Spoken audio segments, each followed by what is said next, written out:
will recognize Mr. Zeshawn Abid for Are you the 6. timekeeper? Yeah, may I appoint a timekeeper? I think I'm going to do that.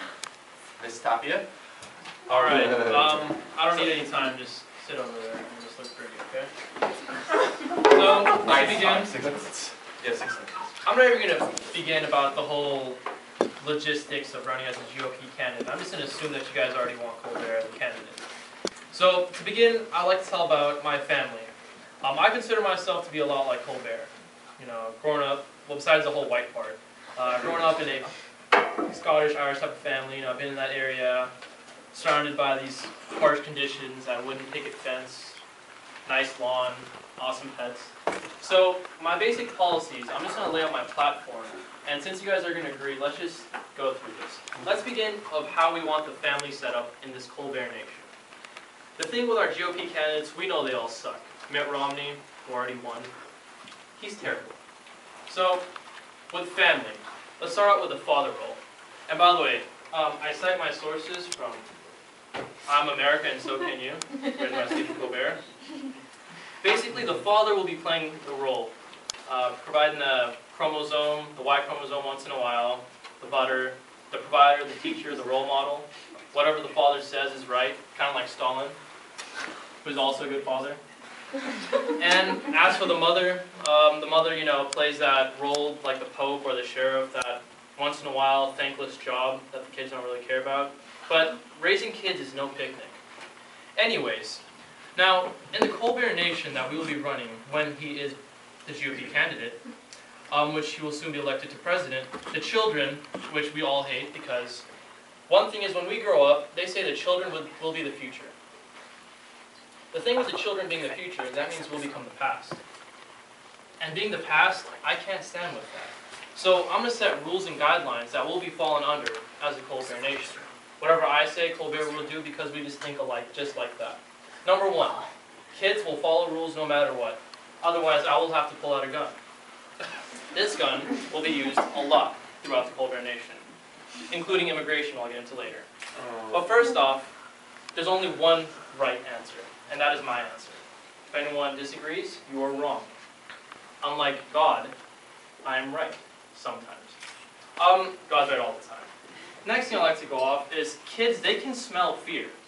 So to make sure they follow and abide our rules, we will make sure we instill fear inside of them. So we will continue to rule the future. Kind of like George Orwell's 1984, double thinking them. They will no longer know the history, we will control the future. Next off, I would never like my children to cry because that makes me feel queasy and just unrelaxed. And as a father role, providing X and Y chromosomes is very hard, so children crying is not my type of thing. Also, now that we talked about the mother-father role, the perfect family living in that perfect neighborhood, we're going to be talking about divorce.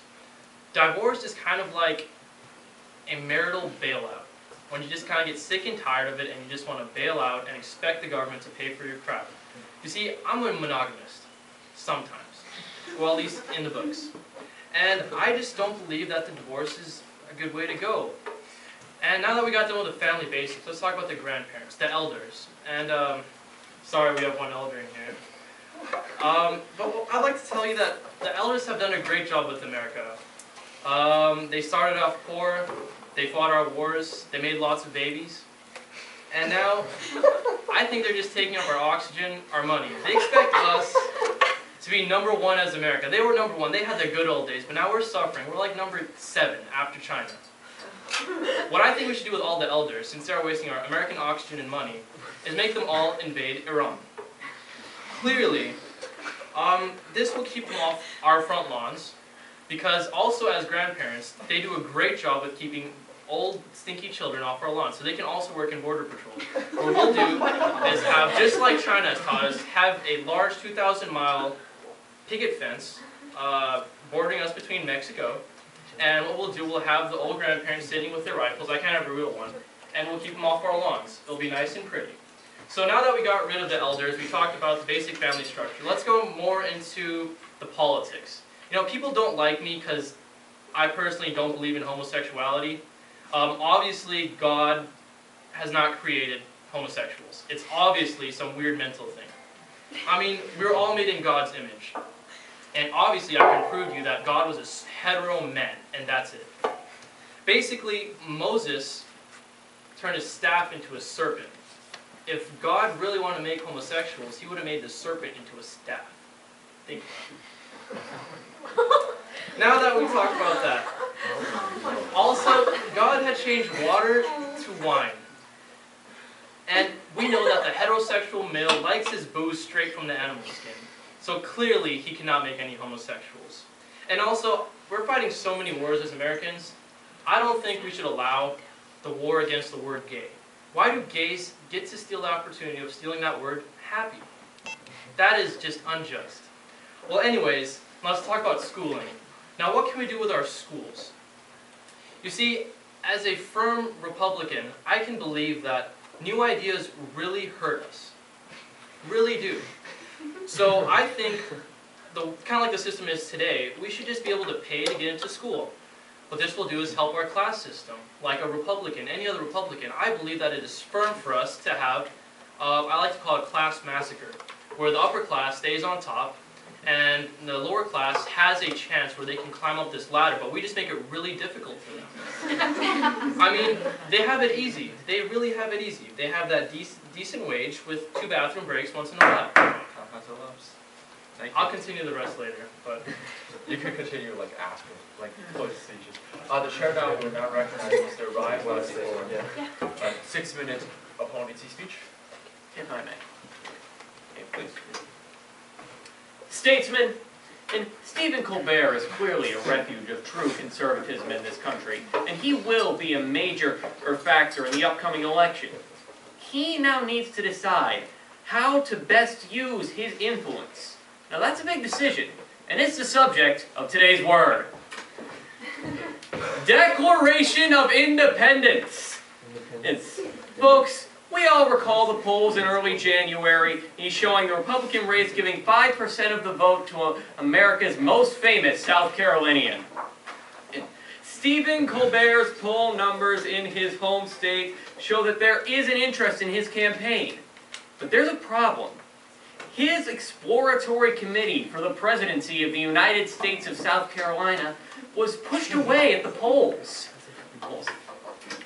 And as the potentially brokered convention nears, Stephen's best shot at representation, Herman Cain, has already endorsed Newt Gingrich, giving Gingrich all of Cain's 0 delegates. So, I guess that's it. After all, if the GOP refuses to acknowledge you, where does that leave you? So I guess I might as well throw out the numbers. The 5% he got in the polls, his $1 million super PAC, his numbers in a general. Wait a minute. It says right here that in a general election, the vote would go 41% for Obama, 38% for Romney, and 13% for independent candidate Stephen Colbert. 13%!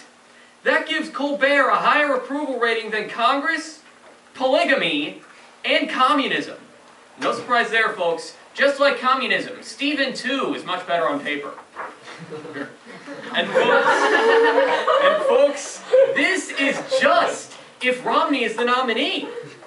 Colbert's numbers will only improve with a more conservative candidate because, for some reason, he seems to appeal to liberals. And if the same steam bleedia wants to take this as a joke, well, the joke's on them.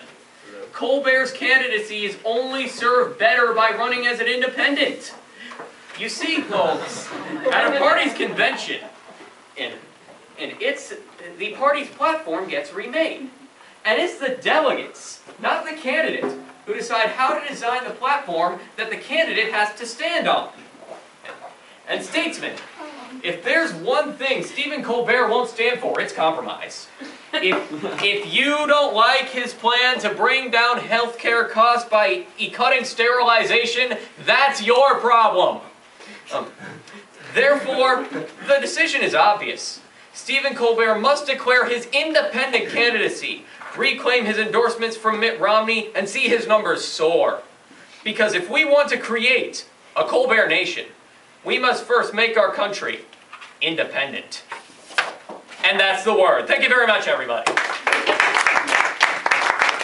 Any questions? Well, any questions from the floor? Any questions? No questions? Seeing that we have no questions, the chair will absorb the remaining time. Thank you.